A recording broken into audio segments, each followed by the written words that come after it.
Hi, everyone, and welcome to the Dance Teacher Pep Talk. I am your host, Amanda, and I am so glad you are here. This is a space for dance teachers and anyone interested in teaching dance who is looking for motivation and fresh ideas. As teachers, we spend our days motivating and giving pep talks to our students, and now this podcast is a pep talk just for you. We hope that it helps to ignite new ideas and even work through some deep dance related thoughts before you head into the studio. Thank you for your support, and now let's get into today's episode. Hi, everybody, and welcome to a very special episode of today's Dance Teacher Pep Talk. On Tuesday, we had our 20th episode, and I just wanted to take the time to thank you so much for listening and for supporting this podcast. My vision for this podcast has always been about creating a supportive and encouraging place for dance teachers to not only get fresh ideas, but also to support ourselves mindfully in this very busy and very passion filled career. So, I want to thank you so much again for being here. Today's episode is special because it is all about Halloween. So, this is a seasonal, fun episode, and I hope that today's episode really helps you with different things that you can bring into your class to make it fun, not only for your students, but for yourself. I think it is so important within our dance environment to have a really good balance between the hard work and the fun, and to make the hard work fun, because that is going to really help the longevity of your dancers and for yourself, because it's helping us to find that joy and find new ways of bringing the movement that we love into the space. And so today's episode, like I said, is all about special things that we can do around Halloween that may bring a special energy within your class.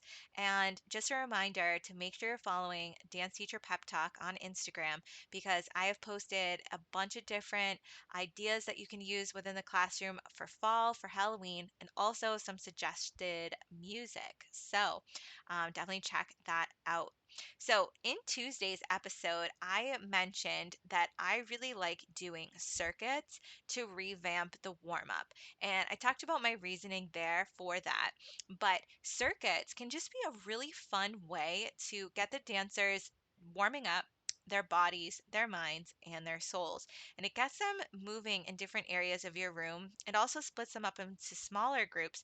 So you're able to see different movement patterns going on in a smaller group of students just as you're scanning the classroom. And you might be able to give different feedback that you don't necessarily normally have the ability to see when you're looking at everyone in one space doing the same movement over and over again.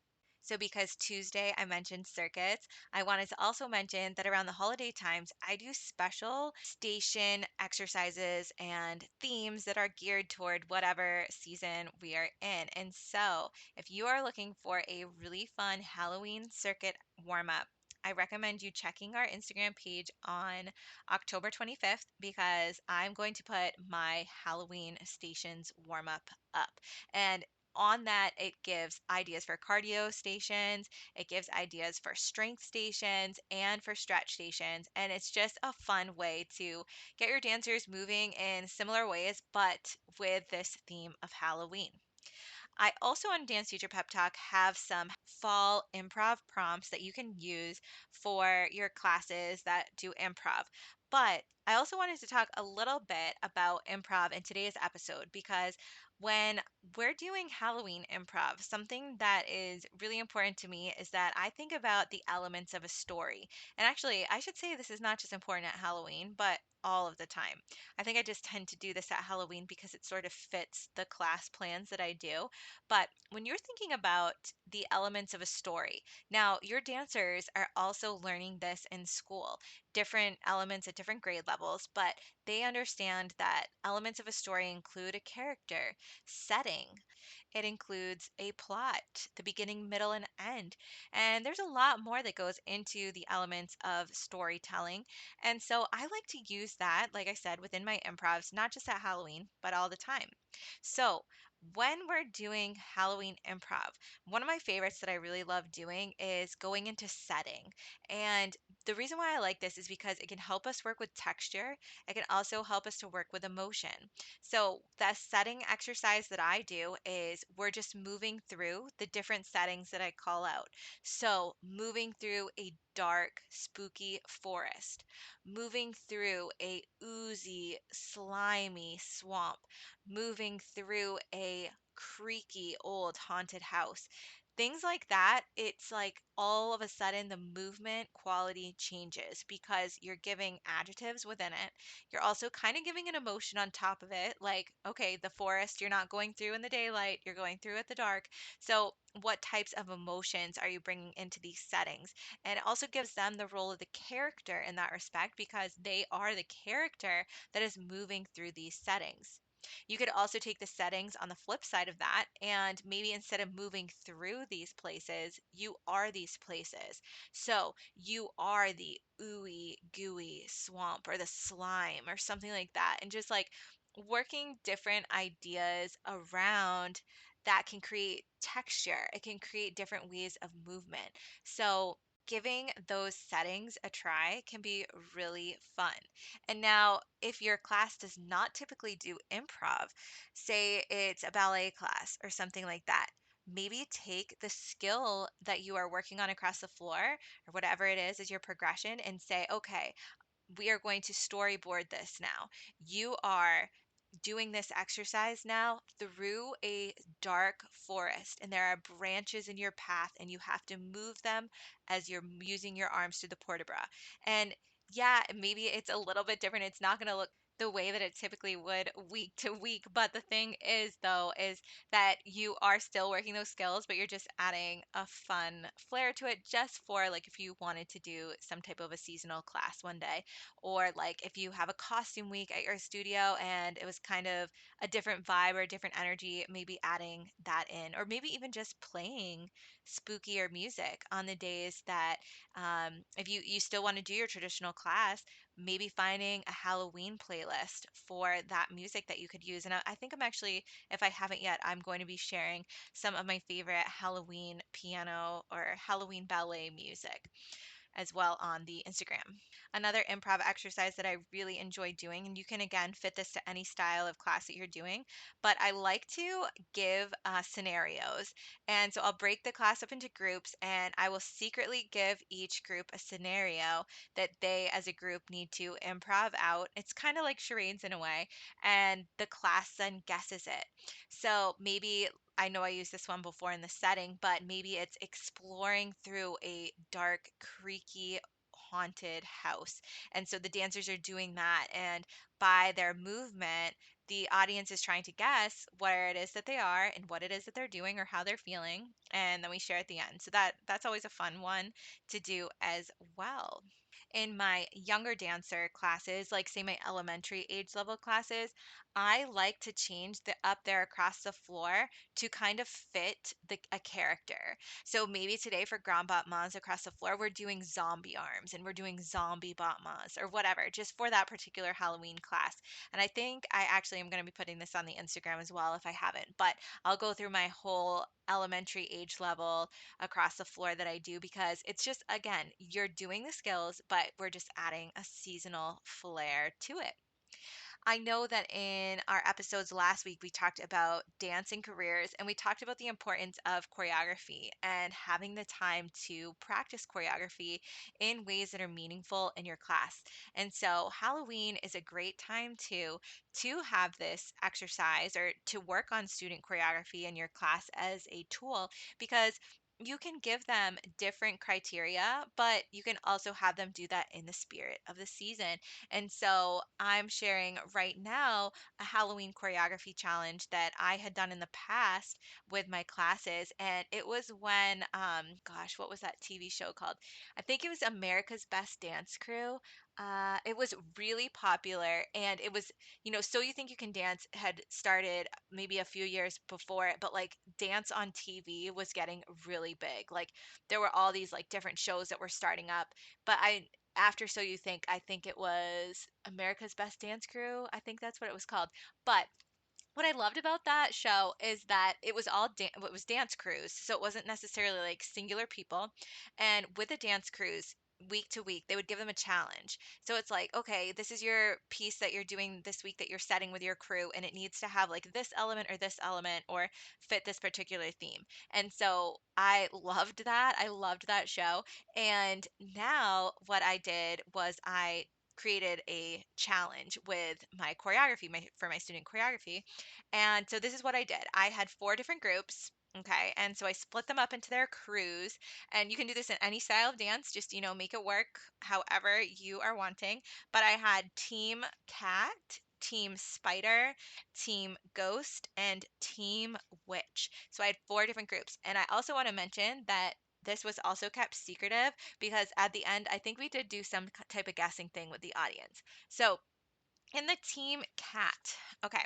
So team cat, one of their challenges they had to have floor work in their piece on all fours, making it interesting and unique. They had to have at least three counts of eight where they do not let either their feet or their hands come off the floor in their floor work, and to be creative in how they were doing this. And okay, so that was team cat. Team spider. For a large portion of your piece, you must dance connected as if webbed together. So that was the Team Spider challenge. And I should also mention too, I think at the end they shared what their challenge was. Team Witch. They had to create 2 to 3 movements in the piece that signifies flying on a broomstick and the feet cannot touch the floor. And then lastly, Team Ghost was at some point in your piece, make someone appear like they are floating. So that, or that they are floating. Oh, and it said too, you can change the people who float. So you could do it multiple times in the dance.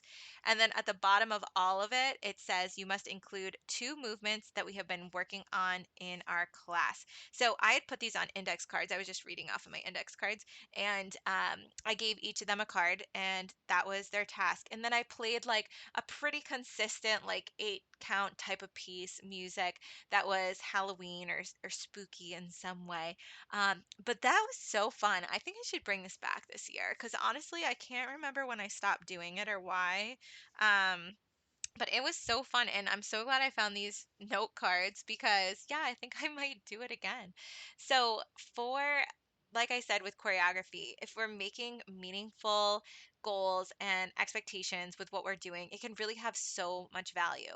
And the kids are going to have so much fun with it. First of all, but also you are working on teamwork, they're working on skills, they're working on leadership, they're working on getting their ideas heard and out, they're working on collaborating together, and it's just a lot of fun, so adding these elements in because we work so hard every week, week to week. So if we can throw in some fun around the seasons, I just think it makes it so much more special. And as I mentioned in my Welcome October episode, we as humans really do crave the excitement of different things that are happening in different seasons. And we look forward to things. And the dancers too, they're so excited about upcoming things. And so if we can bring that spirit into the classroom, it helps them to have the time to celebrate because it gives them that extra special space and place to be able to do that with their friends, the people that they dance with week to week. So, those were just a couple of Halloween exercises that I have had really great success with in my years of teaching and continue to have success with. And I will be putting up my whole Halloween stations circuit warm up on October 25th on our Instagram at Dance Teacher Pep Talk. So definitely make sure to check that out. Um, if you enjoyed today's improv prompts and ideas, I highly recommend you trying them out in your class.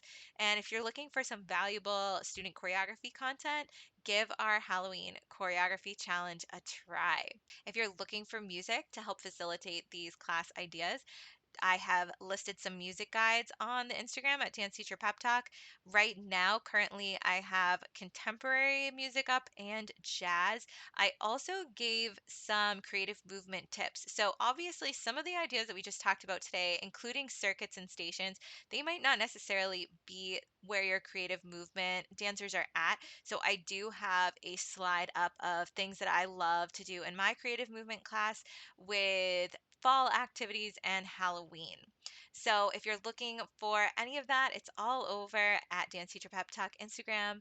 And if you have any special ideas that you do around the holidays that you'd love to share with the Dance Teacher Pep Talk community, you can always comment over on our Instagram.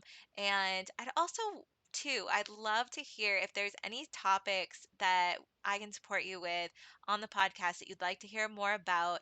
Please send me a DM on the Instagram because I really want to make sure that the content and topics that we're delivering here on Dance Teacher Pep Talk are what it is that you are wanting to hear. Next week, I believe, if everything goes well, we are going to have our first interview episode here on the podcast. I am so, so excited for that. And I'm so excited to bring more interviews and exciting guests and all of that to you here at Dance Teacher Pep Talk. So make sure that you're following us on whatever podcast platform it is that you like so that you won't miss out on any of the episodes that we're doing. And if you feel that you want to share this with a friend or a colleague, I'd so appreciate it. And I hope that you have a wonderful day and a really exciting rest of your week ahead. Thank you so much for listening, and we'll talk soon.